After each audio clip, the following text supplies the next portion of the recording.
Welcome our YouTube channel GS with आंसू। बिहार प्रधान शिक्षक के लिए अति संभावित प्रश्नों को देखने वाले हैं इस वीडियो में।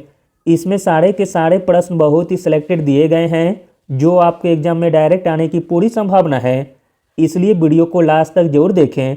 स्टार्ट करने से पहले आप लोगों से एक ही रिक्वेस्ट है, प्लीज़ वीडियो को लाइक और किसी भी एक ग्रुप में शेयर जरूर कर दीजिएगा। चलिए शुरू करते हैं और आप लोग भी सोचिएगा अपना आंसर क्या हो सकता है। पहला प्रश्न है, 1930 ईस्वी की प्रसिद्ध नमक यात्रा का नाम क्या था? इम्पोर्टेंट प्रश्न है। 1930 ईस्वी की प्रसिद्ध नमक यात्रा का नाम है दांडी यात्रा।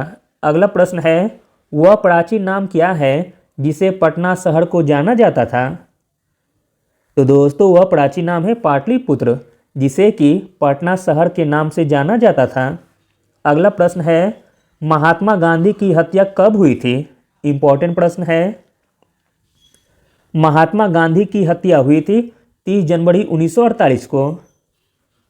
अगला प्रश्न देखते हैं, भारत में सबसे अधिक % यानी कि जूट उत्पादन करने वाला राज्य कौन सा है? भारत में सबसे अधिक जूट उत्पादन करने वाला राज्य है पश्चिम बंगाल। अगला प्रश्न है, निम्नलिखित में से किसे सीमांत गांधी कहा जाता है? सीमांत गांधी कहा जाता है अब्दुल गफार खां को। अगला प्रश्न है, वंदे मातरम गीत के रचनाकार कौन थे? वंदे मातरम गीत के रचनाकार थे बंकिम चंद्र। अगला प्रश्न है, कौन सा भारतीय व्यक्ति स्वतंत्र भारत का पहला गवर्नर जनरल था? स्वतंत्र भारत का पहला गवर्नर जनरल था श्री राजगोपालाचारी। अगला प्रश्न है, सर्वप्रथम किसने कहा कि स्वराज मेरा जन्मसिद्ध अधिकार है? स्वतंत्रता मेरा जन्मसिद्ध अधिकार है, यह कहा गया था बाल गंगाधर तिलक के द्वारा। अगला प्रश्न है, जापान की मुद्रा क्या है? जापान की मुद्रा है यन। अगला प्रश्न देखते हैं, एनरॉन विद्युत परियोजना किस राज्य में स्थित है? एनरॉन विद्युत परियोजना स्थित है महाराष्ट्र राज्य में। अगला प्रश्न है, मीनाक्षी मंदिर कहाँ स्थित है? मीनाक्षी मंदिर स्थित है मदुरई यानी कि तमिलनाडु में। अगला प्रश्न है, डेविस कप किस खेल से संबंधित है? डेविस कप संबंधित है लॉन टेनिस से। अगला प्रश्न देखते हैं, गोस्वामी तुलसीदास ने निम्नलिखित में से किस ग्रंथ की रचना की थी? गोस्वामी तुलसीदास ने रचना की थी रामचरितमानस की। अगला प्रश्न है, क्रिकेट में विकेटों के बीच पिच की लंबाई होती है? क्रिकेट में विकेटों के बीच पिच की लंबाई होती है 22 गज। अगला प्रश्न है, माउंट एवरेस्ट पर चढ़ने वाली पहली भारतीय महिला कौन है? माउंट एवरेस्ट पर चढ़ने वाली पहली भारतीय महिला है बछेंद्री पाल। अगला प्रश्न देखते हैं, ईरान की पार्लियामेंट डैश के नाम से जानी जाती है? ईरान की पार्लियामेंट जानी जाती है मजलिस के नाम से। अगला प्रश्न है, भारत में वीरता के लिए दिया जाने वाला सर्वोच्च पुरस्कार कौन सा है? भारत में वीरता के लिए दिया जाने वाला सर्वोच्च पुरस्कार है परमवीर चक्र। अगला प्रश्न है, आतंकवाद प्रभावित डोडा स्थित है? आतंकवाद प्रभावित डोडा स्थित है जम्मू और कश्मीर में। अगला प्रश्न देखते हैं, भारत ने अपना दूसरा परमाणु परीक्षण किस राज्य में किया था? भारत ने अपना दूसरा परमाणु परीक्षण किया था राजस्थान राज्य में। अगला प्रश्न है, रिवॉल्वर का आविष्कार किसने किया था? रिवॉल्वर का आविष्कार किया था सैमुअल कोल्ट ने। अगला प्रश्न है, भारत का उपग्रह प्रक्षेपण केंद्र किस जगह स्थित है? भारत का उपग्रह प्रक्षेपण केंद्र स्थित है श्रीहरिकोटा में। अगला प्रश्न देखते हैं, निम्नलिखित में से कौन सा ग्रह पृथ्वी के निकटतम है?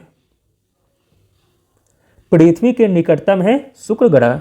अगला प्रश्न है, बीसीजी का टीका निम्नलिखित रोग से प्रतिरक्षण के लिए लगाया जाता है? BCG का टीका लगाया जाता है यक्ष्मा रोग में यानी कि टीबी रोग में। अगला प्रश्न है, चांदनी को चांद से पृथ्वी तक आने में समय लगता है।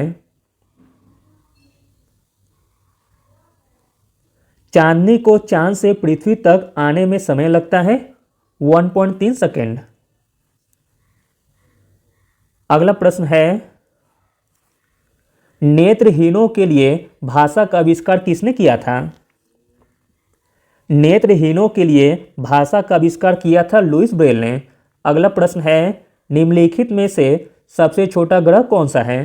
इन चारों ऑप्शन में बताना है।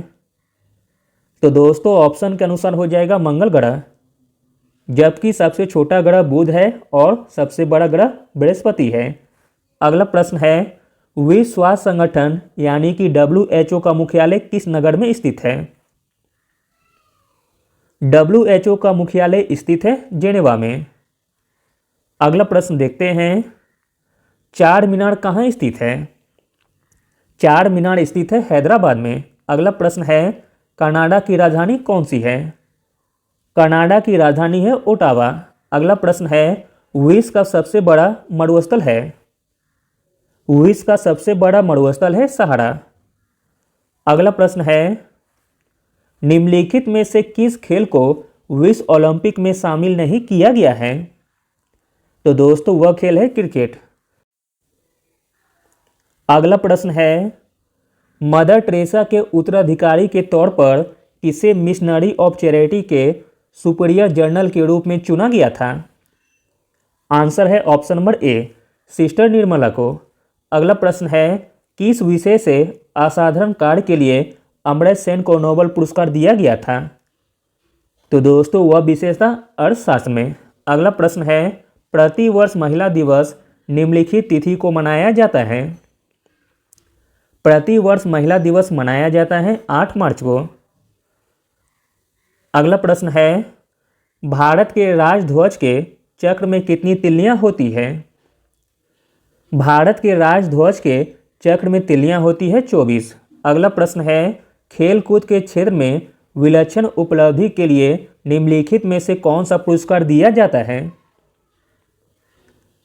खेल कूद के क्षेत्र में विलक्षण उपलब्धि के लिए पुरस्कार दिया जाता है अर्जुन पुरस्कार। अगला प्रश्न है, निम्नलिखित यंत्र से सूक्ष्म वस्तुएं देखी जाती हैं। सूक्ष्म वस्तुएं देखी जाती है सूक्ष्मदर्शी से। Option number A. अगला प्रश्न है, कथकली नृत्य का संबंध निम्नलिखित में से किस राज्य से है। कथकली नृत्य का संबंध है केरल राज्य से। अगला प्रश्न है, निम्नलिखित में से कौन सा युग्म गलत है। इसमें गलत हो जाएगा ऑप्शन नंबर डी, बांसुरी सुबह लक्ष्मी, जो कि गलत दिया गया है। सुबह लक्ष्मी का संबंध है गायन से। बाकी तीनों सही दिए गए हैं। बिस्मिल्लाह खां का संबंध शहनाई से है। समता प्रसाद का संबंध तबला से है। मणि अय्यर का संबंध है मृदंग से। अगला प्रश्न है, इनमें से कौन सा हमारा राष्ट्रीय पुष्प है। हमारा राष्ट्रीय पुष्प है कमल। अगला प्रश्न है, कवक होते हैं। कवक होते हैं परजीवी एवं मृतोपजीवी दोनों। अगला प्रश्न है, प्रसिद्ध नदी नील संबंध रखती है। नील नदी का संबंध है मिस्र से। अगला प्रश्न है, विश्व में सबसे लंबी नदी कौन सी है। विश्व में सबसे लंबी नदी है नील नदी। अगला प्रश्न देखते हैं, निम्नलिखित में से किस वर्ष में 366 दिन थे। 366 दिन थे 2000 ईस्वी में, क्योंकि 2000 ईस्वी लीप वर्ष है जिसमें एक दिन इंक्रीज हो जाता है। अगला प्रश्न है, भारत में भाभा परमाणु अनुसंधान केंद्र की स्थापना कहाँ हुई है। भारत में भाभा परमाणु अनुसंधान केंद्र की स्थापना हुई है ट्राम्बे महाराष्ट्र में। अगला प्रश्न है, क्षेत्रफल के आधार पर भारत का सबसे बड़ा राज्य कौन सा है। क्षेत्रफल के आधार पर भारत का सबसे बड़ा राज्य है राजस्थान। अगला प्रश्न देखते हैं, एक हॉकी टीम में कितने खिलाड़ी होते हैं। एक हॉकी टीम में खिलाड़ी होते हैं 11। अगला प्रश्न है, यूनिसेफ का मुख्यालय निम्नलिखित नगर में स्थित है। यूनिसेफ का मुख्यालय स्थित है न्यूयॉर्क में। अगला प्रश्न है, भोपाल गैस त्रासदी का संबंध किस गैस से है? भोपाल गैस त्रासदी का संबंध है मिथाइल आइसोसाइनाइड से। अगला प्रश्न देखते हैं, निगम कर निम्नलिखित में से किसके द्वारा लगाया जाता है? निगम कर लगाया जाता है केंद्र सरकार के द्वारा। अगला और अंतिम प्रश्न है, इनमें से किडनी स्टोन यानी कि पथरी में क्या पाया जाता है? पथरी में पाया जाता है कैल्शियम ऑक्जेलेट। Thank you.